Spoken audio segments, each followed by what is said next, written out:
ये देखो मु कदली नहीं कदली को भल भाव में चोपा छड़े पानी में धोई नहीं कदली को चोपा छड़े आप सागे सागे पानी में पकईदेवे ना तो कला पड़ आलू को सेमती चोपा छड़ी पानी में पकईदेवे ना तो कला पड़ तो मुझे 4टा कदली और 2टा आलू नहीं कदली यहाँ हूँ कंचा कदली मोर तार चोपा छड़ी नहीं देखो कंचा कदली तो आपको ना मु भजा बनईबी कंचा कदली आलू को पूरा स्पाइसी टाइप जमी चटपटा टाइप भजा तो सेमती मुझे कदली आलू को भजा बनईबी तो ये नुआ स्टाइल मोटे भजा बनाऊँगी तो देखो यहाँ ना खावा को पखाड़ भात तो बहुत ही बढ़िया लगे गरम भात भी आप खाईपारे पखाड़ भात भी पखाड़ भात तो स्पेशल बहुत ही मजा आसो तो केमती कौन बनाऊँगी चलते देखा तो ये फास्ट कौन करी ना मु कदली और आलू को काटिनेबी तो मु कदली की काटी नौची तो ये एमती गोल गोल करके कदली की काटी नेबे बेसी मोटा करेंगे ना कि बेसी पतला करेंगे ना मीडियम साइज रे एमती कदली की काटी नेबे देखो ये जमती आपंकर बेसी मोटा रही कि बेसी पतला रही एमती आप कदली को काटी नेबे तो मुझे कदली की सब काटी नौची ये देखो सब कदली की मुझे काटी नहीं तेरे चलतु आलू काटी नवा तो आलू को सेमती जमती कदली की गोल गोल कर काटी आलू को भी सेमती गोल गोल कर काटिदेवी आलू को भी एमती मोटा कि बेसी मोटा रखिए कि बेसी पतला रखिए यही साइज रे आलू को रखिए एमती देखु ना बेसी मोटा अच्छी ना पतला अच्छी ये भाया ही आप आलू को सब काटी नेबे तो मुझे आलू को काटी नौची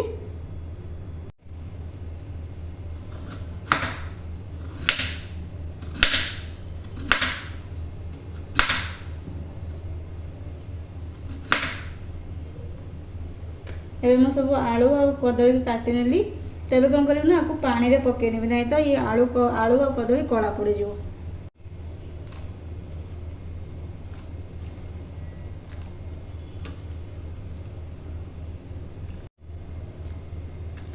ये देखो मु आलू आ कदली को पानी रे पकई नेली चलते एवं आम तरकारी प्रस्तुत करिया भजा कदली आलू को केमती भजा प्रस्तुत करवा तो नुआ स्टाइल ये गोटे भजा हम एमती भाजिकी आप पखाड़ भात में बहुत भल भाव में खाईपारे बहुत ही टेस्टी लगे एमती भजा चलते एवं प्रस्तुत करवा आलू कदली भजा ये देखो मोर कढ़ी पूरा गरम हो तो मुझे कौन कर तेल नहीं नेबी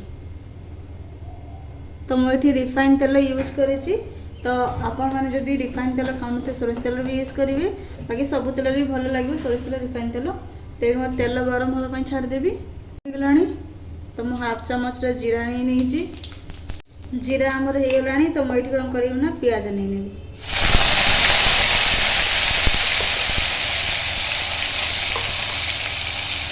पियाज को कौन कर ग्राइंड कर नहीं पेस्ट बन नहीं आप काटिक भी पकई पारे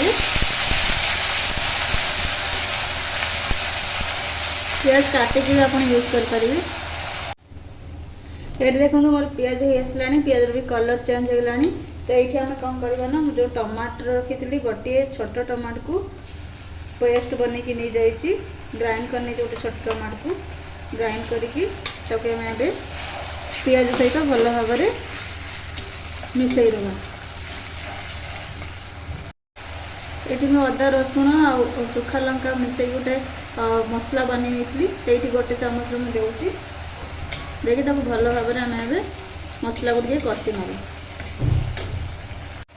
हलदी हाफ चामच नहीं स्वाद अनुसार लुण नहीं एवं आम मसला को टिके टाइम कषा निहाती 4 ରୁ 5 मिनिट लो फ्लेम रे कषिरे ये हाफ चामच जीरा पाउडर नहीं और मोर भजा जीरा को भाजी मैं आपको पाउडर बनई तो सहीटा नहीं तो आप जब भजा जीरा पाउडर ना तो आप कौन करें जो पैकेट मार्केट जो पैकेट वाला आनुंट तो पैकेट वाला जीरा यूज करेंगे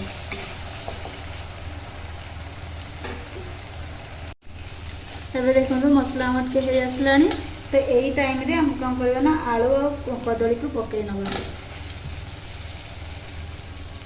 आमर आलू और कदली सीझ मसला भी से कषि हो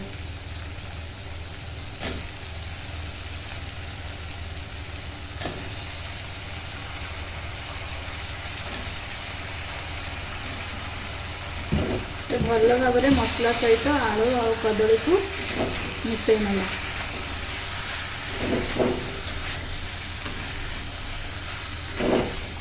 ଜମା ପାଣି ଦେବେନି। ଏଇ ମସଲା ସହିତ କଦଳୀ ଆଉ ଆଳୁ ସିଝିବ, ସେଇଥିରେ ବି ଭାଜି ହେଇଯିବ। ତ ଏଇଠି କ'ଣ କରିବା ନା ଆମେ ଗୋଟେ ଘୋଡ଼ଣୀ ଦେଇଦେବା। ଗୋଟେ ଘୋଡ଼ଣୀ ଲଗାଇ ଦେଉଛି।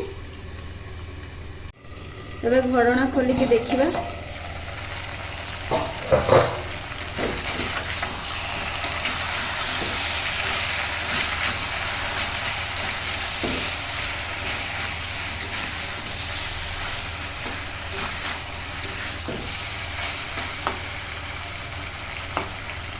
ନିହାତି ଆମକୁ ଏ ତରକାରୀ ବନେଇବା ପାଇଁ 10ରୁ 15 ମିନିଟ୍ ଲାଗିବ। ତ ଏମିତି ଘୋଡ଼ଣା ଖୋଲିକି ମଝିରେ ମଝିରେ ବାହାର କରିକି ଟିକେ ଉଲଟେଇ ଦେଉଥିବେ। ଯେତେ ଯାଏ ଆଳୁ ଆଉ ଆମର କଦଳୀ ସିଝି ନାହିଁ ସେତେ ଯାଏ ଘୋଡ଼ଣା ଦେଇକି ଆପଣ ରଖୁଥିବେ। ତାପରେ ମଝିରେ ମଝିରେ ଟିକେ ଉଲଟେଇ ଦେଉଥିବେ, ନା ମସଲା ତଳେ ଲାଗିଯିବ। ଏବେ ମୁଁ ଘୋଡ଼ଣା ଖୋଲିକି ଦେଖୁଛି। ୟା ଭିତରେ ମୁଁ 2 ଥର ଘୋଡ଼ଣା ବାହାର କରିକି ଟିକେ ଗୋଳେଇ ଦେଇଥିଲି। ତ ମଝିରେ ମଝିରେ ଆପଣ ଏମିତି ଘୋଡ଼ଣା ବାହାର କରିକି ଗୋଳେଇ ଦେବେ, ନାହିଁ ତ ଆମର ମସଲା ସେ ତଳେ ଲାଗିଯିବ। ଏଇଠି ଦେଖନ୍ତୁ ମୋର କଦଳୀ ଆଉ ଆଳୁ ଅଧା ସିଝି ଆସିଲାଣି। ଦେଖନ୍ତୁ ମୋର କଦଳୀ ତ ପୁରା ସିଝିଗଲାଣି। ଆଉ ଆଳୁ ମୋର ଅଧା ସିଝି ଯାଇଛି, ଆଉ ଟିକେ ଟିକେ ସିଝିବ। ଆଉ ମୋର ଅଧା ସିଝି ଯାଇଛି, ଟିକେ ଟିକେ ସିଝିବ। ତ ସେତିକି ଆଳୁ ସିଝିବା ଯାଏ ଆମେ ଆକୁ ଟିକେ ଭଲ ଭାବରେ ଆଉ ଟିକେ ଭାଜିବା। ତ ଏମିତି ଆପଣ କ'ଣ କରିବେ ନା ଘୋଡ଼େଇ ଆପଣ ଆକୁ ଭାଜିବେ। ଆଉ ମନେ ରଖିବେ ଗ୍ୟାସ୍ର ଫ୍ଲେମ୍କୁ ସବୁବେଳେ ଲୋରେ ରଖିବେ। ଆଳୁ କଦଳୀ ପକାଇ ସାରିଲା ପରେ ଗ୍ୟାସ୍ର ଫ୍ଲେମ୍କୁ ଲୋରେ ରଖିବେ। ଏମିତି ଘୋଡ଼େଇ ଆପଣ ଭାଜିବେ। ତ ମୁଁ ଏବେ ଘୋଡ଼େଇ ଦେଲି। ତ ମୋର ଆଳୁ ଆଉ କଦଳୀ ଭଜା ହେଇଗଲାଣି।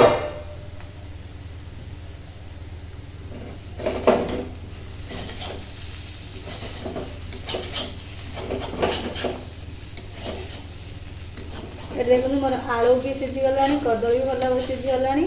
ତ ମୋର ଏଠି ଦେଖନ୍ତୁ ଭଜା ପୁରା ପରଫେକ୍ଟ ହେଲାଣି। କେତେ ସୁନ୍ଦର ବି ଦେଖାଯାଉଛି। ଆଉ ଏଇଟା ଖାଇବାକୁ ତ ବହୁତ ହି ଟେଷ୍ଟ ଲାଗେ ପଖାଳ ସହିତ। ତ ଆପଣମାନେ ଏମିତି ବନେଇକି ଘରେ ପଖାଳ ସହିତ ଖାଆନ୍ତୁ, ଏନ୍ଜୟ କରନ୍ତୁ। ଆଉ ମୋ କଥା ମନେ ପକାନ୍ତୁ।